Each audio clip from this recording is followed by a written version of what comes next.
2 psi in this one. Set that off to the side. Come around, I'll check this one over here. This one's got 3.5 in it. Pretty close to double the amount of pressure. And I'm pretty sure these are meant to be filled a little bit more. So let's go ahead and take this off.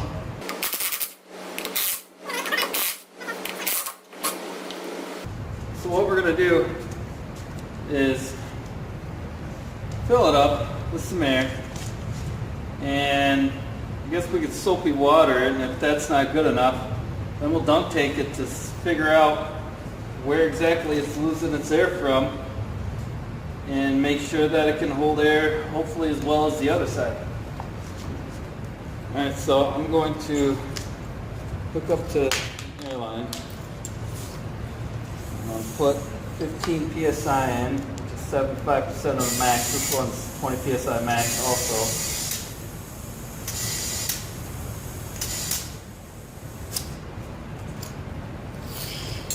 And then got some soapy water in a bottle here.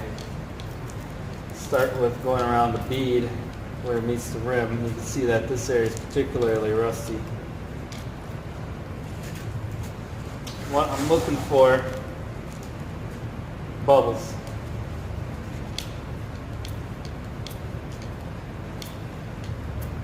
And I should have a lot of them for where I'm getting a leak.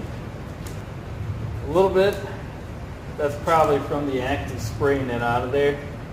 Normally if we had a pretty active leak, this would be all suds. We also want to make sure that we get around the valve stem here. Do the valve stem and even the core. Check the core to make sure that the seal for the valve core is not leaking. Check that way.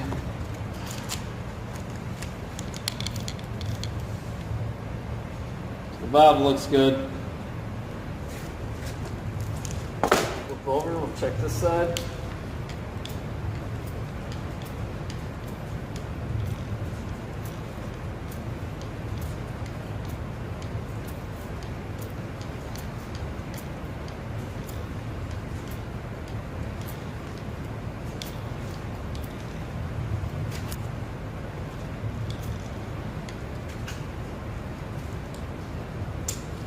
See a little bit of activity right here.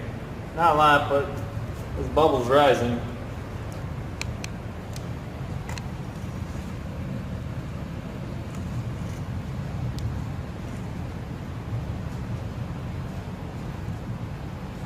You see that they're adding bubbles. They're kind of dissipating a little bit, so pretty small leak right there. But you know, as it gets colder and it's minus 20 out, and over time, that can dump off quite a few psi of air. So we'll finish checking the rest of the tire here.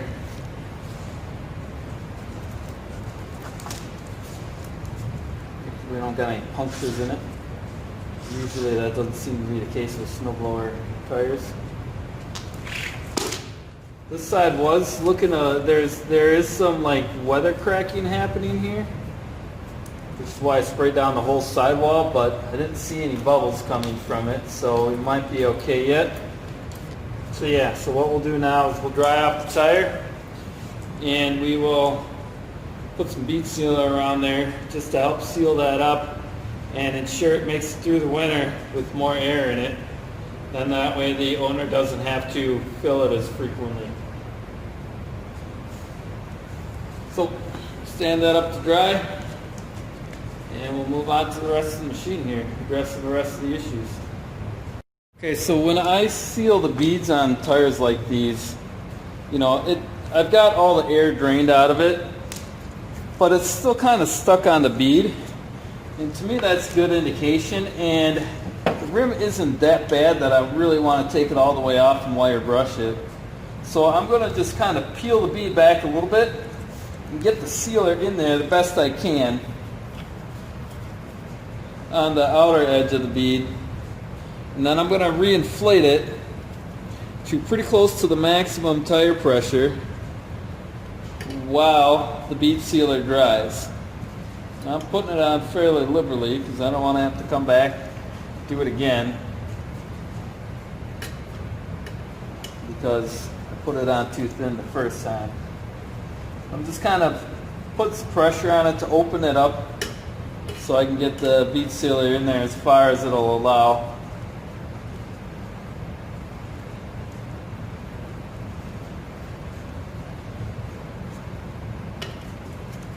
Once I got that on, now we'll inflate it.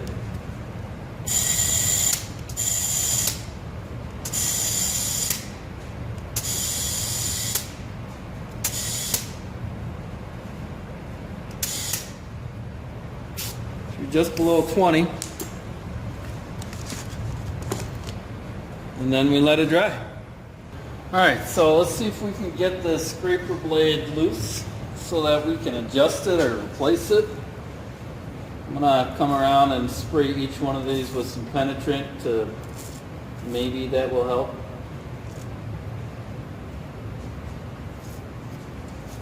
Do the guide feet too.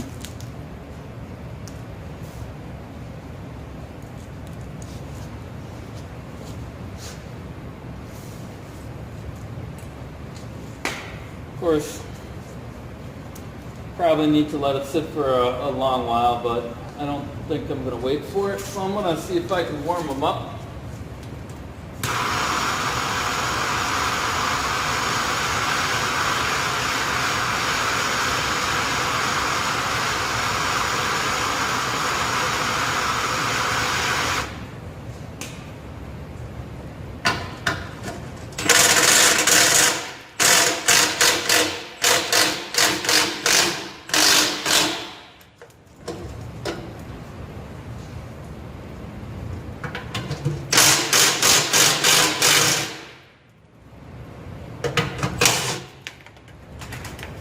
Up.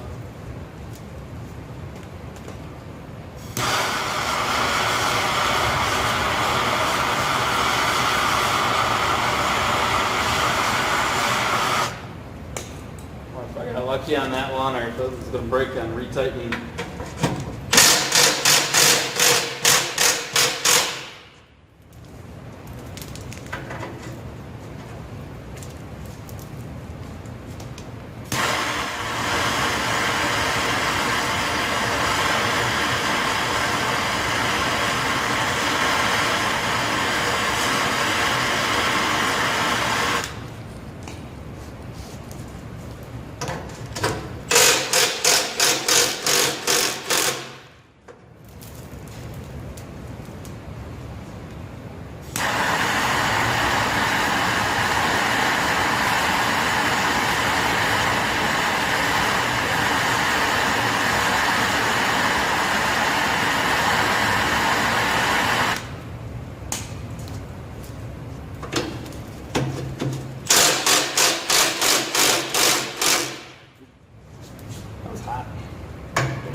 What's up, old man Jonathan?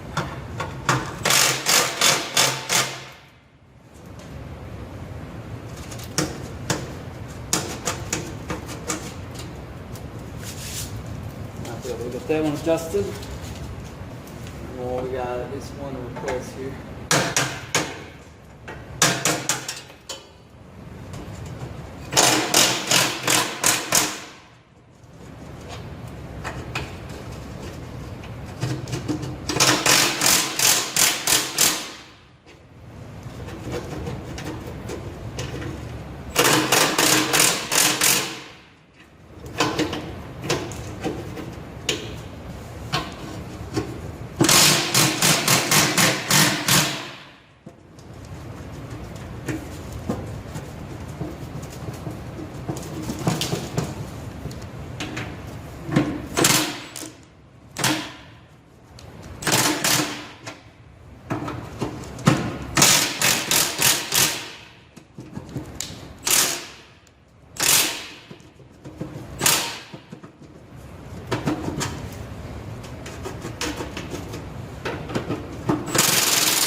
right, got them loose. One broken bolt, not bad. All right, since I got the other side off, I figured I'd take this wheel off, and use this as an opportunity to show you some of the exposed bearings and shafts for some of the drivetrain cases, as well as the grease fittings. There's one here on the axle for the differential selector, plus there's one here on a jack shaft for one of the sprockets in the gear reduction and for the chain drives. So I'm going to want to wipe them off first if they're gooey and grimy looking, because I don't want to push the dirt in there. And then we would just grease them like normal. Clip that on there. Give it a few squirts of grease, or until we start seeing some of the old stuff get pushed out, followed by a little bit of new. Same thing for up here. So these are things to look for, especially on some of the older units here. So that's greasing those. Oh, and by the way, I neglected to turn the camera on, but I want to loosen up another of the scraper bar bolts to get a little bit more movement out of it, and it broke off, so therefore I decided we're just going to go ahead and break them all off, or loosen them if they come loose. And now that it's off, it's actually easier to see that it's worn pretty unevenly and probably should get replaced. So I'm going to inquire about a replacement blade. But that's how we do these grease fittings, and something to look for when you're working on the older machines especially, but also with some newer machines might still incorporate them. Another grease fitting right here, hiding in a covering of grease and dirt.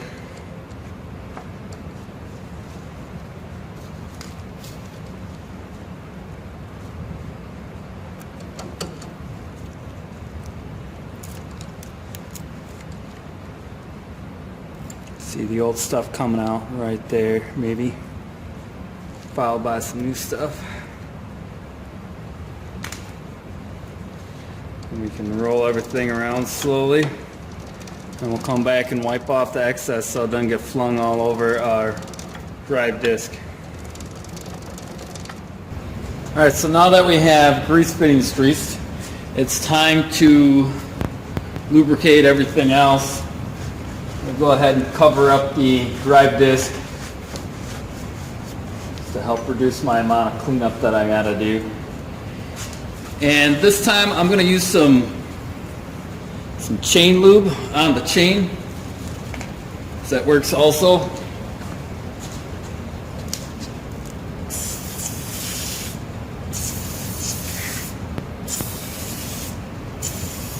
You can see it's a bit messy, but it works.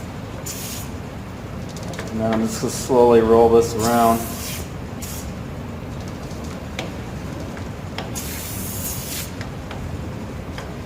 Make sure not to hit the belt. I can even engage the disc so things move a little bit better.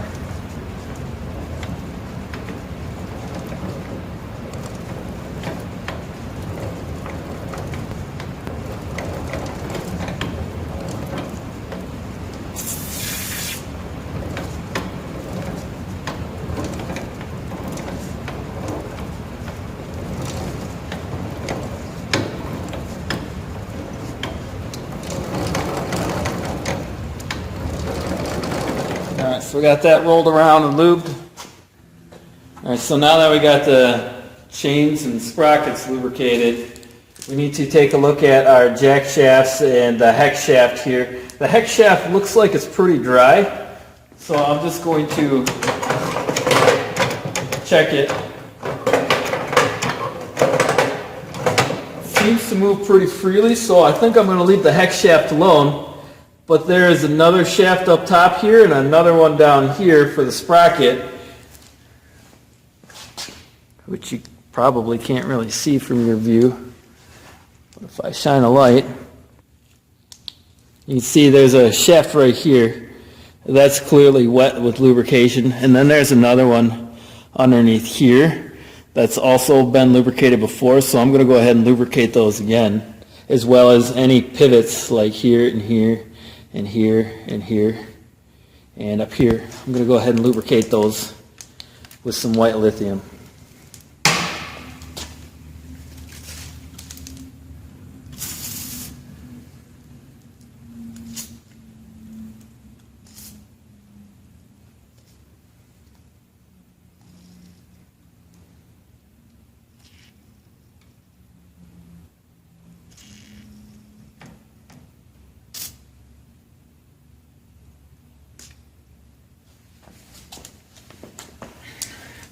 And that is why we cover the disc. Alright, so now I'll roll this around. We'll cycle this back and forth.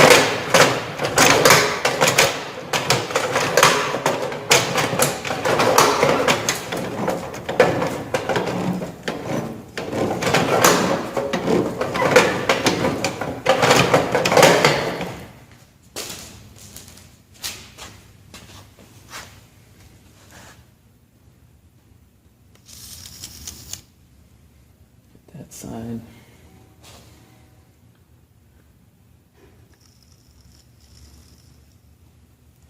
Get that. Might as well get up here too.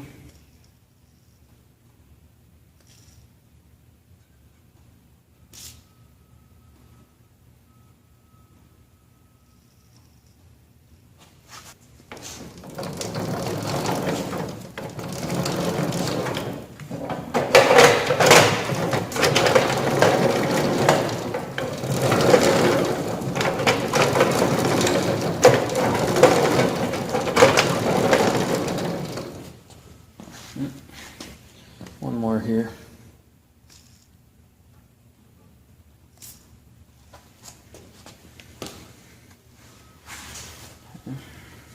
So now we can take our clean rag and some brake clean.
Make sure our friction disc is also clean.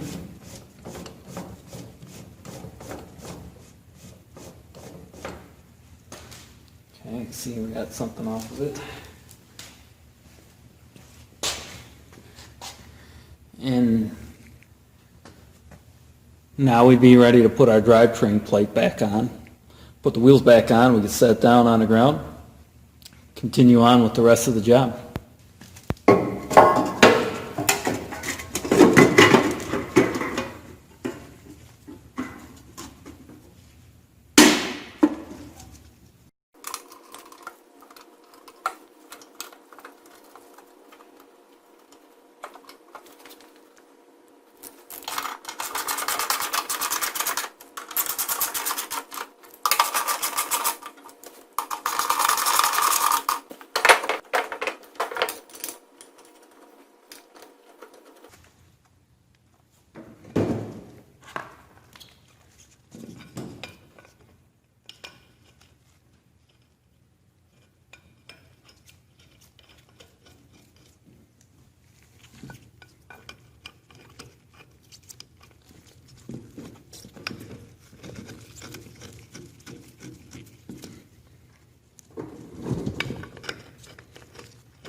I didn't forget to come back and check the wheel bolt tightness.